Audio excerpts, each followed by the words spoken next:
จ้าโรงหนังวิเคราะห์บันเตะที่ได้3คู่ประจำวันอังคารที่30เดือน6ปี2026สำหรับลูกค้าท่านใดที่อยากได้ของรางวัลหรือโบนัสกิจกรรมของบานโลกสามารถทักหาแอดมินเพื่อรับสิทธิ์นั้นได้ฟรีพอมาเริ่มกันอีกคุยหนึ่งในรายการบานโลกรอบ32ทีมสุดท้ายเตะในเวลา00:00ของคืนนี้การพบกันระหว่างทีมชาติโคดิวอร์จะพบกับทีมชาตินอร์เวย์ทีมชาติโคดิวอร์พวกเขามีจุดเด่นคือการเล่นเกมรับที่มีความเหนียวแน่นรวมถึงมีเกมสวนกลับที่ค่อนข้างอันตรายจากปีกที่มีความไวสูงพวกเขามีนักเตะที่มีร่างกายแข็งแรงและยิงลูกกลางอากาศได้ดีส่วนทีมชาตินอร์เวย์พวกเขาเป็นทีมที่มีจุดเด่นคือเกมบุกที่มีความรุนแรงมีค่าเฉลี่ยในการยิงประตูที่สูงเกมบุกของทีมมีความหลากหลายมีความไวและการจบสกอร์ที่ดีแต่เกมรับของทีมยังคงมีจังหวะที่เสียประตูให้เห็นในบางครั้งเมื่อเจอกับทีมที่เล่นเกมสวนกลับไว้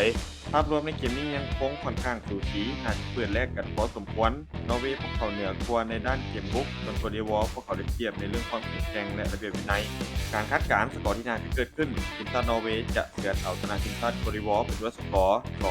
2-1มาตอนคู่ที่2เตะในเวลา4:00ของคืนนี้การพบกันระหว่างทีมชาติฝรั่งเศสจะพบกับทีมชาติสวีเดนฝรั่งเศสพวกเขากำลังอยู่ในช่วงที่มีความมั่นใจด้วยการเก็บชัยชนะได้อย่างต่อเนื่องพวกเขามีเกมบุกที่มีความดุดันจากค่าเฉลี่ยในการยิงประตูที่สูงถึง3ประตูต่อเกม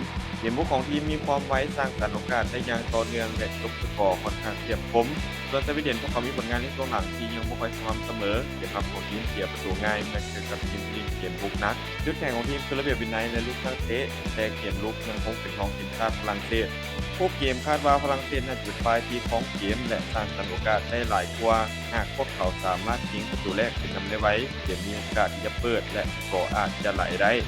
การคาดการณ์สกอร์ที่น่าจะเกิดขึ้นทีมชาติฝรั่งเศสจะชนะทีมชาติสวีเดนด้วยสกอร์3-1มาตอนคู่ที่3เตะในเวลา8:00ของคืนนี้การพบกันระหว่างเจ้าภาพร่วมอย่างทีมชาติเม็กซิโกจะพบกับทีมชาติเอกวาดอร์ทีมชาติเม็กซิโกพวกเขาเป็นอีกทีมหนึ่งที่สามารถเก็บชัยชนะรวดจากรายการนี้และกำลังมีความมั่นใจสุดๆทีมมีจุดเด่นคือการเล่นเกมรับที่เป็นระบบระเบียบและการเล่นสนามแฟนบานจำนวนหลายอาจเป็นข้อได้เปรียบสำคัญของพวกเขาส่วนเกมบุกก็อาศัยการต่อบานและการเข้าทำจากทางริมเส้นเป็นหลักส่วนทีมชาติเอกวาดอร์จุดแข็งของพวกเขาคือแดนกลางที่มีความแข็งแกร่งและเกมสวนกลับไว้แนวรับของพวกเขาถือว่ามีคุณภาพแต่ต้องรับแรงกดดันจากแฟนบานคู่แข่งให้ดี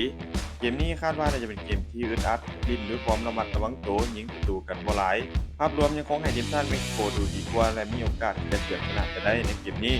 การคาดการณ์สกอร์ที่น่าจะเกิดขึ้นทีมชาติเม็กซิโกจะเฉือนเอาชนะทีมชาติเอกวาดอร์ไปด้วยสกอร์1-0สุดท้ายนี้ถ้าทุกคนสนใจแนวทางดีๆแบบนี้กดไลค์กดแชร์ออกไปเพื่อเป็นแนวทางเพิ่มเติม